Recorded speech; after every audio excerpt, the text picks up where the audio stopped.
வாங்க எஜமா, வாங்க வாங்க. தங்கம், அந்த பெஞ்ச் எடுத்து போடுமா. அதான் பொண்ணு. ஆமாங்க எஜமா, உட்காருங்க. நான் ஒண்ணு பெஞ்சில உட்காரத்துக்கு இங்க வரல. வீட்டு சம்மந்தி இல்லைன்னா எச்சரிக்கை பண்ண வந்தேன். என் மவ பட்டத்து போறதுக்கு முன்னாலே அவன் பின்னாலேயே உன் மவ சுத்தலாமே. என்ன அது? 10 தேய்க்கிற வேலைக்காரிக்கு 10 லட்சம் ரூபாய் சொத்துக்கார மவன் பின்னாலே என்ன வேலை? அப்படி என் மக ஒண்ணும் தப்பா நடந்துக்கல எஜமா. அவங்க 2 பேரும் முறையா கல்யாணம் செய்துக்க முடிவு செஞ்சு உங்க சம்மதத்துக்காக தான் காத்துக்கிட்டு இருந்தாங்க. அடிப்பாவே மவளே, கல்யாண அளவுக்கு வந்துடுச்சா? என் சம்மதம் என்ன? ஹோட்டல்ல ஒரு நாள் கொடுத்து இட்லி வாங்குறதுன்னு நினைச்சுக்கிட்டிய? அடே, ஏதாவது 2 சின்ன பசங்க காதல் வியாதி இருக்கத்தான் செய்யும். தொலைஞ்சு போட்டோம் அவங்க. ஓய்கண்ணா, நீ நேரம் எங்க வரணும்? என்கிட்ட வரணும். கொஞ்சம் ஐயா, உங்க புள்ள நம்ம பொண்ணுகிட்ட இப்படி தப்பா நடக்கிறோம், நீ கூட்டு கண்டி அப்படின்னு சொன்னா அது ஏழைங்களுக்கு அழகு. சொன்னியா? ஆசை. பணக்கார வீட்டுல பொண்ணை கொடுத்துட்டா நம்ம பணக்காரனா இல்ல, பங்களாவுக்குள்ள இருக்கலாம், 10 வகை அச்சுங்கலாம், கார்லயே சுத்தலாம். அதுக்கா இந்த ஆளை வந்தா விட்டுருவான். ஆரம்பத்துல தெரிஞ்சிருந்தா அந்த உறவை கிள்ளி எரிஞ்சிருப்ப. அது வளர்ந்த பிறகுதான் எனக்கு தெரிஞ்சது. ஐயா, எப்படியோ அவங்க 2 பேரும் பழகிட்டாங்க. இனி அவங்கள பிரிக்காதீங்க. இந்த பொண்ணு நல்லா இருக்கிறத பார்க்கத்தான் நான் உயிரை வச்சுக்கிட்டு இருக்கேன்.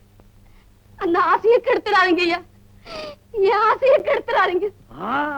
ஆசைக்கு அளவு இருக்கு. ஆமா, உங்களுக்கு இவ்வளவு ஆசை இருந்தா எங்களுக்கு எல்லாம் எப்படி மலை ஆசை வரணுமே. அத ஞாபகம் வச்சுக்கோ. குப்பமேடு என்னைக்கும் கோபுரம் ஆயிடாது. வேலை செய்யற பொம்பளைக்கு பணக்காரன் வீட்டுல சம்பந்தமா?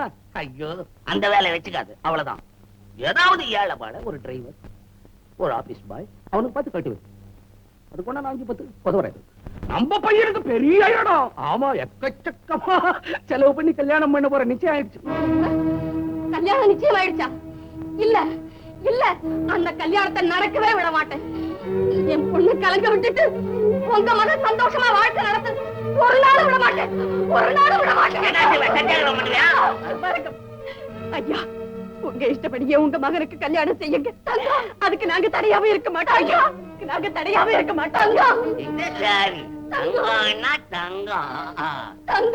என் பையன் பயந்தவன், அவனுக்கு ஒண்ணுமே புரியாது. ஏதோ நீ சொல்லி அவனுக்கு எடுத்து வச்சுட்டு அவனு ஓட்டுக்கிட்டான். அப்புறம் என்ன, அப்பாவுக்கு அடிச்சு கைய கால முடிச்சுடுவாருன்னு பயந்துகிட்டு பட்டணத்துக்கு போயிட்டான் ட்ரைனிங். போ, சொன்னதெல்லாம் ஞாபகம் வச்சுக்கோ. இனிமே அவனை நினைக்காத. போ, நீ உடம்ப பாத்துக்கோ.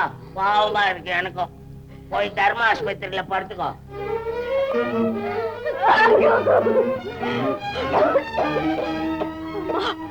இப்படி வாங்கப்பா, இங்க உட்காருங்க.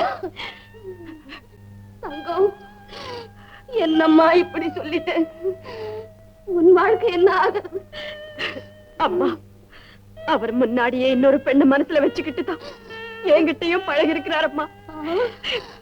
ஆரம்பத்துல நீங்க சொன்னதை கேட்காத குற்றம் தாம்மா இப்ப நான் அனுபவிக்கிறேன்.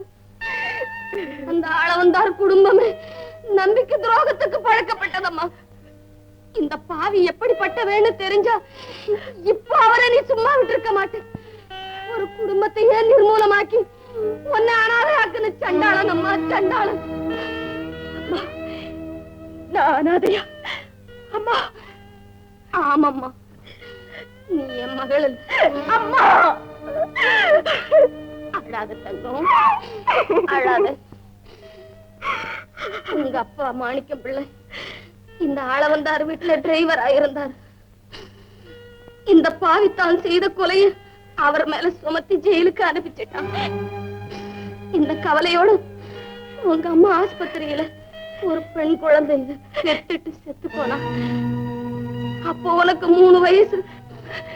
உன்னைத்தான் என்னால காப்பாத்த முடிஞ்சது. அந்த சின்ன குழந்தை என்ன ஆச்சு? என் ஒருத்தையின் வாழ்க்கையில் இவ்வளவு மர்மமா? பெற்ற தாய் இறந்து போனாள், தந்தை சிறையிலே, கூட பிறந்தவள் யாரோ எங்கோ என்று தெரியாத கொடுமை. ஐயோ, இவ்வளவு துன்பங்களையும் நான் எப்படி அம்மா தாங்குவேன்? தைரியமாயிரம்மா, தைரியமாயிரம்மா. ஏண்டா பெருமாள் ஏமா மாணிக்கம் பிள்ளைய பாத்தியா? அதான் அன்னைக்கு ஜேம்ஸ் ஏரோப்ளேன்ல ஏத்தி விட போனோம்ல, அன்னைக்கு பார்த்தோமே. அதுதான்டா என்ன பார்த்து அவன் ஆத்திரப்பட வேண்டியது இருக்க மரியாதையில நடந்தான். ஆமா ஏஜமா, முன்ன விட முக்காப்படி அதிகமாவே மரியாதை காட்டுறாரு. அதுதான் ஆபத்தா தெரியுது எனக்கு. அது சரி, கொலை செஞ்சவன் நம்மள பார்த்த உடனே பயப்படுறான். ஏமா நீங்க என்ன ஏமா, நமக்குள்ள இதெல்லாம் என்னதுக்கு? போலீஸ் போலீஸ் மாணிக்கம் பிள்ளை கொலை நான் தான்ப்பா.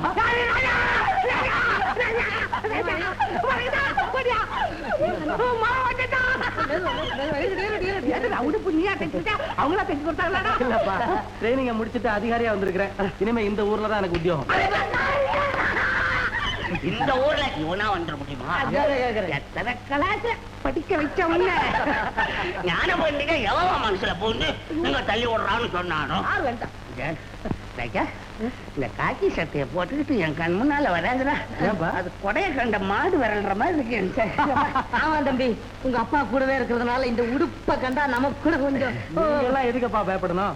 குத்தம் செய்தவங்க தானே இதை கண்டு பயப்படணும். எதுக்கு ட்ரெஸ் மாத்திட்டு வந்தாங்க?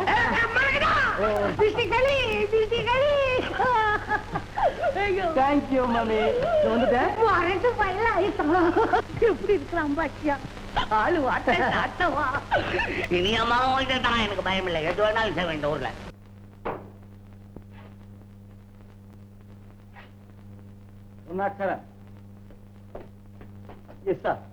நீ போய் ஆள வந்தார உடனே இங்க கூட்டிட்டு வா. சார், உங்க அப்பாவியா? இது போலீஸ் ஸ்டேஷன். இங்க எந்த விதமான உறவை பத்தியும் பேசக்கூடாது. இன்னும் 10 நிமிஷத்துல அவர் இங்க வந்தாலும். அந்த சிரமம் உங்களுக்கு வேணாம். நானே வந்துட்டு என்ன வேணும்? நான் கேட்கும் கேள்விகளுக்கு ஒழுங்காக பதில் சொல்லுங்க. பொன்னகரத்து குடிசை வாழ் மக்களிடம் கொடுமையாகவும் மோசமாகவும் நியாயமற்ற முறையிலும் நீங்கள் நடந்து கொண்டதாக உங்கள் மீது நிறைய ரிப்போர்ட் வந்திருக்கிறது. என்ன சொல்கிறீர்கள்? இதை பத்தி நான் என்ன சொல்றது பெருமாள்?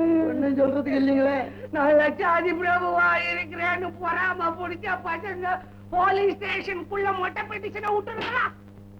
எது மொட்டை பெட்டிஷன், எது நல்ல பெட்டிஷன் என்பது எங்களுக்கு தெரியும். பொன்னகரத்து மக்களை காலி செய்ய வேண்டும் என்று நீங்கள் மிரட்டியது உண்மைதானே?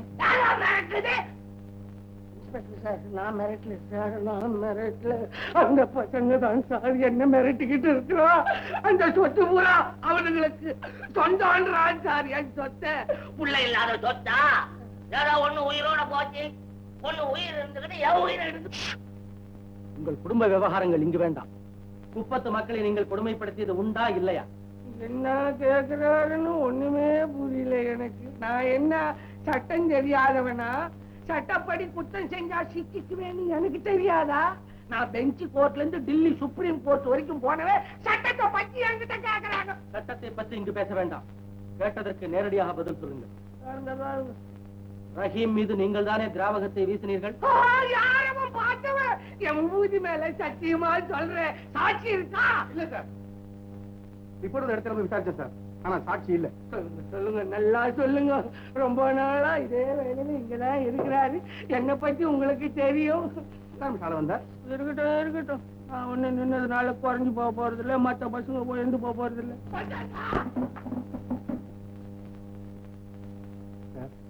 உங்க நிலைமை எனக்கு நல்லா புரியும். நாம் அதிகாரியாக இருக்கோமே, நம்ம அப்பா மேல இவ்வளவு குற்றச்சாட்டுகள் வந்திருக்குது. இதை சரியா விசாரிக்கலன்னா தகப்பன்னு தாட்சண்யம் காட்டுறான்னு உங்களுக்கு கட்ட பேர் வருன்னு தானே அவரை நீங்க இவ்வளவு கடுமையா விசாரிக்கிறீங்க? விசாரிக்கிட்டோம். அதை பத்தி எனக்கு ஒண்ணும் இல்ல. சாட்சியோட விசாரிக்கிட்டோம். நான் மனவேதனையோட இதை தூக்கிக்கிட்டு போலீஸ் ஸ்டேஷனுக்கு வந்தேன். உங்களுக்கு என்ன சார் மனவேதனை? கடமை தவறாத ஒரு கர்ம வீரனை மகனாக பெற்றிருக்கீங்க. கர்ம வீரன் தான். நம்ம வகையில ஒண்ணும் கருணையா காட்ட காணும்.